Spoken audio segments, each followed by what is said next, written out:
বাহিনী আজকে মানুষের উপরে এভাবে করে বন্দুক তাক করছে, গুলি করছে। আমি যখন পাজল মেলাতে চাই সেই 2012 সালের হত্যাকাণ্ড, তার আগে সাগররুনি হত্যাকাণ্ডের আপনি দেখেন অল্প কিছুদিন আগে বা পরে ইলিয়াস আলী নিখোঁজ হয়েছিলেন, রাইট? আপনি দেখেন এই সময়কার ঘটনাগুলো কিন্তু ফলে একই সূত্রে সবকিছু মানে কিনা এই সেনাবাহিনী তলে তলে শেখ হাসিনা সরকারের কাঁধে গলি রেখে তারা এই অঘটনগুলি ঘটিয়েছে কিনা, এটি সরকার এত বছর ক্ষমতায় থাকার পরও না বুঝে কিভাবে করে পারে। সেই জায়গাটায় আমি আসছিলাম। ধন্যবাদ আপনাকে, অনেকগুলো তথ্য দিলেন। দেখুন, তখন গুম খুন যা হয়েছে তার এটাকে 200 গুণ বাড়িয়ে বলা হয়েছে। আমি দেখেন, আমি ভূমধ্যসাগরের চারিদিকে চাকরি করেছি, 4টা দেশ। আমি ভূমধ্যসাগরের আফ্রিকার ওই পাশে 2টা দেশ, আপনার ইউরোপের এই পাশে 2টা দেশ, 4টা দেশ, আরো কয়েকটা দেশে আমি দায়িত্ব পালন করছি। অর্থাৎ মোটামুটি পুরো এলাকাটা আমার চেনা আছে। প্রতি বছর এই ভূমধ্যসাগরে আফ্রিকা থেকে আপনার ইউরোপ আসার ক্ষেত্রে বহু বাংলাদেশি মারা যায়। এই সব বাংলাদেশির সংখ্যাকে শেখ হাসিনার গুমের খাতায় এই অপপ্রচারকারীরা ঢুকিয়েছে। এইভাবে আপনার যা কিছু হয়েছে সেটাকে 200 গুণ 300 গুণ। এখনো কিন্তু আমরা ফেসবুকে একটা পোস্ট দিলে বাংলাদেশি মৌলবাদী জঙ্গিরা এসে বলে যে ওই যে 17 বছর এই যে হাজার হাজার লক্ষ লক্ষ এই সেই আপনারা কোথায় ছিলেন। আসলে হয়েছে এইভাবে, আপনার দুটো হয়েছে, 200টা বলেছে। শেখ হাসিনার সরকার তার যে দায়িত্ববান লোকজন কোনো ব্যবস্থা এর বিরুদ্ধে নেয় নাই। তারপরে আপনারা দেখুন, প্রথম হলো একটা হলো যে মানবাধিকার লঙ্ঘন করছে, অত্যাচার করছে ইত্যাদি, এই একটা অভিযোগ তারা শুরু করেছে, হ্যাঁ, অপপ্রচার হিসাবে। দ্বিতীয় অপপ্রচারটা কি ছিল, যে বিলিয়ন বিলিয়ন ডলার আপনার বিদেশে পাচার হয়ে যাচ্ছে। আমি বলছি না যে পাচার হয় নাই, আমি বলছি না যে দেশে কোনো দুর্নীতি হয় নাই, কিন্তু দেখা গেছে পদ্মা সেতু বানাতে যত টাকা খরচ হয়েছে এইটাকে আপনার দেবপ্রিয়র মতো বদমাস লোকজন যোগ করে বলে দিচ্ছে এই টাকা পাচার হয়ে গেছে। বাজেটে যদি আপনার যেই টাকাটা দেওয়া হয় তার একেবারে 70% এরা যোগ করে বলে দিচ্ছে পাচার হয়ে গেছে। এইভাবে আপনার যেখানে 2 টাকা 10 টাকা পাচার হয়েছে সেটাকে ফুলিয়ে পাপিয়ে 200 টাকা 500 টাকা বলা হয়েছে। শেখ হাসিনা সরকার কখনোই আমরা দেখিনি গুরুত্ব নিয়ে এই অপপ্রচারের বিরুদ্ধে দাঁড়াতে। তারপরে ধরুন এই যে মানবাধিকার লঙ্ঘন, যে রাজনৈতিক অভিযোগ, দুর্নীতি, যে অর্থনৈতিক অভিযোগ, সেটা যদি 5-10% সত্যতার থেকেও থাকে, তার চেয়েও মানুষকে সবচেয়ে বেশি কাবু করেছে আরেকটা অপপ্রচারে, যে শেখ হাসিনা সরকার ভারতের কাছে বাংলাদেশকে বিক্রি করে দিয়েছে। আপনি দেখুন, আজকে আপনি যদি আপনার দর্শক, যেসব দর্শক এখনো বিশ্বাস করে এবং বাংলাদেশে অনেক মানুষ বিশ্বাস করে যে শেখ হাসিনা সরকার বাংলাদেশকে ভারতের কাছে বিক্রি করে দিয়েছে, আপনি যদি ওই লোকগুলোকে জিজ্ঞেস করেন যে আপনি আমাকে একটা উদাহরণ দিন, আপনি যে 24 ঘন্টা জীবন যাপন করেন সেখানে কোন কাজে আপনার মনে হয় যে শেখ হাসিনার সরকার, আওয়ামী লীগের সরকার বাংলাদেশকে ভারতের কাছে বিক্রি করে দিয়েছে, সে কিন্তু কোনো উত্তর দিতে পারবে না। সে ওই পিনাকির কাছে সোনা, সীমান্তে হত্যা, হ্যাঁ, এই ধরনের কিছু কথা বলবে, যে আপনার ট্রানজিট, ট্রান্সশিপমেন্ট ইত্যাদি। দেখুন, ট্রানজিট ট্রান্সশিপমেন্টকে মোটা দাগে জঙ্গিরা, বাংলাদেশের স্বাধীনতা বিরোধীরা বলে যে বাংলাদেশের কাছে। এক মিনিট, হ্যাঁ, যে আপনি যেটা বলছেন না, এখন বলবে কি আমরা ভারতের দালাল, হ্যাঁ, রয়ের এজেন্ট। আই ডোন্ট মাইন্ড, কেউ আমাকে বললে আমি কিছু না, আমি তো চাচ্ছি আমাকে এক বছরে, দেখুন 1 বছরে তারা একটি গোপন চুক্তিও কি দেখাতে পেরেছে? সেই জায়গায় আমি আসছিলাম, জি, সেই জায়গায় আসছিলাম। এখন দেখেন, আপনি যদি এমন কোনো আপনার অনুষ্ঠানে পান যে ভারতের কাছে বাংলাদেশ বিক্রি হয়েছে, এমন কোনো কনভিন্সড লোক যদি আমার কাছে আসে, আমি এই প্রশ্নের উত্তর নিতে রাজি আছি। সত্য কথা হলো, শেখ হাসিনা সরকার তো ভারতের কাছে বাংলাদেশকে বিক্রি করেনি। যখন ভারত ট্রান্সশিপমেন্টটা বাতিল করে দিল, অর্থাৎ বাংলাদেশের মালপত্র ভারতের উপর দিয়ে হয়ে তৃতীয় দেশে রপ্তানি হতো, তখন আমরা জঙ্গিরা এবং মৌলবাদীরা, স্বাধীনতা বিরোধীরা যেই জিনিসটাকে দেশ বিক্রি করে সেইটার সূত্র ধরে আমরা যদি বলি, দেখা যাবে যে প্রধানমন্ত্রী নরেন্দ্র মোদী ভারতকে বাংলাদেশের কাছে বিক্রি করে দিয়েছে। অথচ এমনকি আওয়ামী লীগের সরকারও এই সুযোগ সুবিধাগুলো যে তারা ভারতের কাছ থেকে নিচ্ছে, তারা কিন্তু জনগণকে এটা জানায়নি। জনগণকে প্রধানমন্ত্রী শেখ হাসিনা জানালেন কি, কোনো একটা হয়তো আবেগের মুহূর্তে, যে উনি ভারতকে সুযোগ সুবিধা দিয়েছে, বললেন যে মনে রাখবে কি সুযোগ দিয়েছেন, যেটা একটা আন্তর্জাতিক ক্ষেত্রে একটা বিধিবদ্ধ নৈতিক সুযোগ, যে আপনি আপনার রাষ্ট্রের মধ্যে, আপনি আপনার প্রতিবেশী রাষ্ট্রের জঙ্গিদের, স্বাধীনতা বিরোধীদের, বিচ্ছিন্নতাকামীদের কোনো ঠাঁই দিবেন না। শেখ হাসিনা সরকার এটা করেছে, এটা একটা আন্তর্জাতিক আইন উনি পালন করেছেন। হ্যাঁ, এর বেশি কিন্তু ভারতের জন্য উনি করেন নাই, বরঞ্চ ভারত বাংলাদেশের জন্য অনেক কিছু করেছে যেটা শেখ হাসিনা সরকারই আদায় করেছে। জনাব হারুন আল রশিদ, একদম ভারত যে কোনো দোষ নাই এটা বলা ঠিক হবে না। কারণ কি, আপনি আমাকে বলুন কোন জায়গাটায় দোষ। তিস্তা চুক্তিটা, তিস্তা আমাদের ন্যায্য অধিকার, মমতা ব্যানার্জির জন্য সেটা করতে পারেনি, এটা পুরো ভারতের আমি দোষ দিব না, এটার জন্য এককভাবে মমতা ব্যানার্জি দায়ী। এই ইস্যুটা ঠিক আছে, এই ইস্যুটা হলো কি আপনার বাংলাদেশের সাথে ভারতের দুইটা মাত্র ইস্যুতে আপনার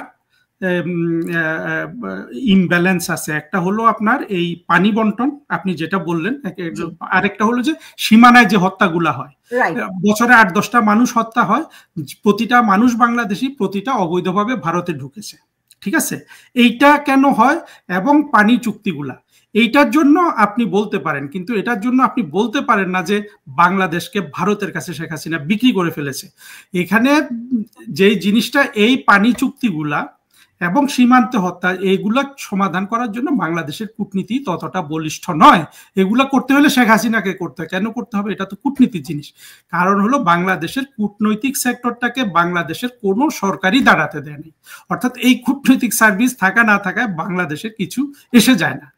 একটা শক্তিশালী বাংলাদেশের মতো যে দেশে আর্মি এইরকম, আপনার আর্মি শুধু জাতিসংঘের দিকে তাকিয়ে থাকে, আর্মি দেশের কোনো ক্রান্তি লগ্নে আপনার জাতিসংঘের কর্মচারী, ইউএস স্টেট ডিপার্টমেন্টের কর্মচারীর অধীনে চলে যায় বৈধ সরকারের বাদ দিয়ে, সেই রকম দেশে একটা বলিষ্ঠ জাতীয়তাবাদী কূটনৈতিক ফোর্সের দরকার ছিল, সেটা আমাদের দেশে হয় নাই।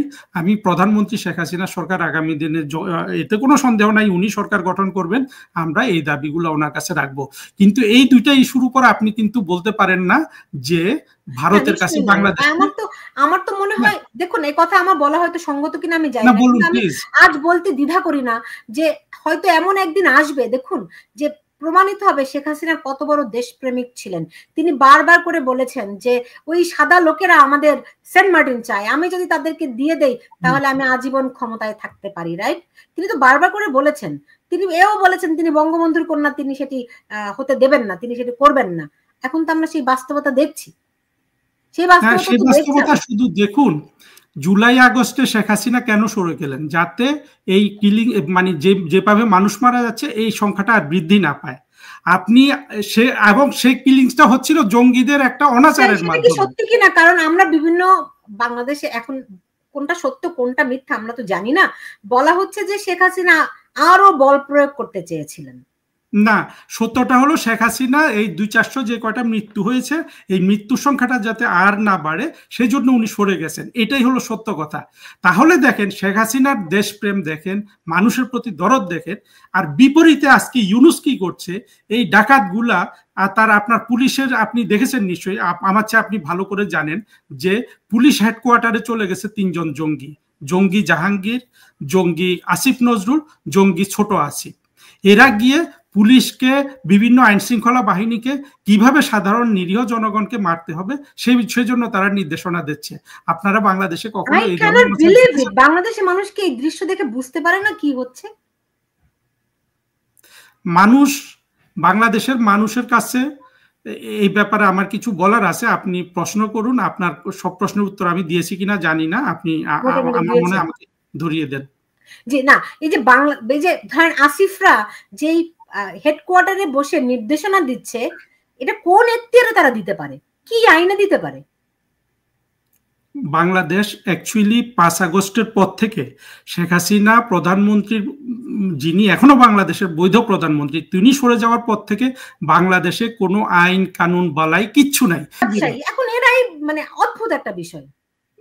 আচ্ছা আপা, আমাকে একটা মিনিট সময় দেন, জিনিসটা আসলে আমার খুব দুঃখ হয় এগুলা ভাবতে। আপনি দেখেন, এই প্রথম কথা হলো মুক্তিযুদ্ধের চেতনাকে চেতনাবাজি বলে এই গালিতে পরিণত করছে ওই একই চক্র, যারা আপনার অনলাইনে যে সন্ত্রাসীগুলা, এই যে আওয়ামী লীগের যে দেশের সব গুম হয়ে গেছে, সব টাকা বিদেশে পাচার হয়ে গেছে, ভারতের কাছে বাংলাদেশ বিক্রি করে দিছে, এটা যারা বলছে ওরা এর সাথে সাথে চেতনাবাজি, চেতনাজীবী এই গালিটা বাইর করেছে, শাহবাগী গালিটা বাইর করেছে, আরেকটা গালি বাইর করেছে কি শেখ হাসিনা ফ্যাসিস্ট, শেখ হাসিনা দিল্লি দাসী। এই ধরনের আপনার যে মোকাবেলা, এগুলোকে মোকাবেলা করার জন্য ইফেক্টিভ কোনো ব্যবস্থা নেওয়া হয় নাই। কিন্তু কি ব্যবস্থা নেওয়া হয়েছে? ওইখানে বঙ্গবন্ধুর একটা মুরাল করো, ওইখানে বঙ্গবন্ধুর একটা ওইখানে বঙ্গবন্ধুর একটা ভাস্কর্য বানাও, যেখানে টাকা পয়সা আছে শুধু সেখানে তারা কাজ করেছে, কিন্তু সেইখানে আমরা প্রজ্ঞার কোনো পরিচয় পাই না। আমি আপনি আমার মনে হয় একদিকে বললেন, আমরা তো শুনেছিলাম আওয়ামী লীগের নাকি 10,000 না 10 লাখ সাইবার যোদ্ধা আছে, পলক তাই বলেছিল। কোথায় তারা? কোথায় তারা? আমি তো জানতে চাই কোথায়। আমি তো ওইটাই বলছি আপা, আপনাকে আমি ওইটাই বলছি যে প্রধানমন্ত্রী শেখ হাসিনার সরকার এই কাজগুলা আপনার একটা চমক হিসাবে হয়তো করেছে, কিন্তু ইফেক্টিভ যেই ব্যবস্থাগুলা নিলে কার্যকর হয়, যে ব্যবস্থাগুলা নিলে মানুষের মনে মুক্তিযুদ্ধের চেতনা আপনার বীজ বপন করে, যে ব্যবস্থাগুলা নিলে হ্যাঁ আপনার মুক্তিযুদ্ধের চেতনাকে চেতনাবাজি বলে গালি দিতে পারবে না, সেই কার্যকর ব্যবস্থাগুলা নেয় নাই। কারণ হলো সেই সরকারে যথাযথ প্রজ্ঞা, মেধা এবং চিন্তার সমাহার ছিল না, যা ছিল একেবারেই আপনার অত্যন্ত দায়িত্ব জ্ঞানহীন কিছু, আর যার ফলে 5ই আগস্ট ঘটলো, আমরা সবাই আজকে বিদেশে পালিয়ে বেড়াচ্ছি। এভাবে হোক এই জঙ্গি ভলকার ট্যুরকে ইউনুস তার মেটিকুলাস প্ল্যানের অংশীদার করতে পেরেছে। ইউনুস তো আগে থেকেই বিভিন্ন দেশের মানুষজন চেনে, এই ষড়যন্ত্রে সে যুক্ত হয়েছে, ভলগার ট্যুরকে সে এই ষড়যন্ত্রে যুক্ত করেছে। ইউনাইটেড স্টেটস বাংলাদেশের সরকার পরিবর্তন চেয়েছে, তারা অগ্রিম $29 মিলিয়ন পাঠিয়ে দিয়েছে। দেখেন এই টাকাগুলো কারা পেয়েছে? যাদের কথা মানুষ শোনে, মনে করেন নায়ক নায়িকা, গায়ক গায়িকা, সিনেমার, হ্যাঁ নাটকের, আপনি লেখক, কবি, সাহিত্যিক, এই লোকগুলোকে এই টাকাগুলা দিয়েছে, যারা অভিনয় করতে পারে, যারা ভালো কান্না করতে পারে। আমরা দেখেছি না কত রকম কান্না, ঢাকা বিশ্ববিদ্যালয়ের টিচার এসে কাঁদছে, আপনার বিভিন্ন নাটকের অভিনেতা অভিনেত্রীরা এসে কান্নাকাটি করছে। আজকে কোথায়? আজকে কি কেউ একটা কথা বলছে? আমি বলি এই সব কান্নাকাটিও নাকি মেটিকুলাস ডিজাইনের অংশ। এগুলো মেটিকুলাস ডিজাইনের অংশ। কারণ হলো ডিজাইনটা এত উর্বর না হলে শেখ হাসিনার মতো এত বলিষ্ঠ নেতৃত্বে সরকারকে সরানো কিন্তু এত সহজ ছিল না। মানে বলা হয় এটা হচ্ছে very well scripted and very well implemented. জি জি। কিন্তু আপনি আমাকে বলুন তো, আওয়ামী লীগ সরকার খুব প্রতাপশালী সরকার ছিল, তারা কেন এইগুলি বুঝতে পারলো না? এই ব্যর্থতা কি তারা নেবে? 1 নম্বর প্রশ্ন। 2 নম্বর প্রশ্ন, আজকে আমরা দেখছি আন্তর্জাতিক অঙ্গনে, এটার দায় আপনিও এড়াতে পারেন না হয়তো, আন্তর্জাতিক অঙ্গনে আওয়ামী লীগ এক ধরনের বিচ্ছিন্নতায় ভুগছে, এটার দায় তারা কি নেবে? আচ্ছা ঠিক আছে, আমি দুটো কথারই উত্তর দিচ্ছি আপনাকে। প্রথম হলো যে আওয়ামী লীগ সরকার কেন এটা বুঝতে পারলো না। আওয়ামী লীগ সরকারের উপর একটা, আমি বিশ্বাস করি একটা মনস্তাত্ত্বিক চাপ পড়েছিল। আপনার এই যে গত 10-12 বছর যে পিনাকিরা বলে আসছিল যে এই বাংলাদেশের সব ধ্বংস করে দিচ্ছে শেখ হাসিনা, বাংলাদেশটাকে ভারতের কাছে বিক্রি করে দিচ্ছে, বাংলাদেশে বিলিয়ন বিলিয়ন ডলার বিদেশে পাচার হয়ে যাচ্ছে, গুম খুন হচ্ছে অনাচারে। আমি জানি না, আমি অন্যান্য জায়গায় এই কথাগুলো বলেছি। দেখেন এই 3টা বিষয়ে অপপ্রচার শুরু হয়।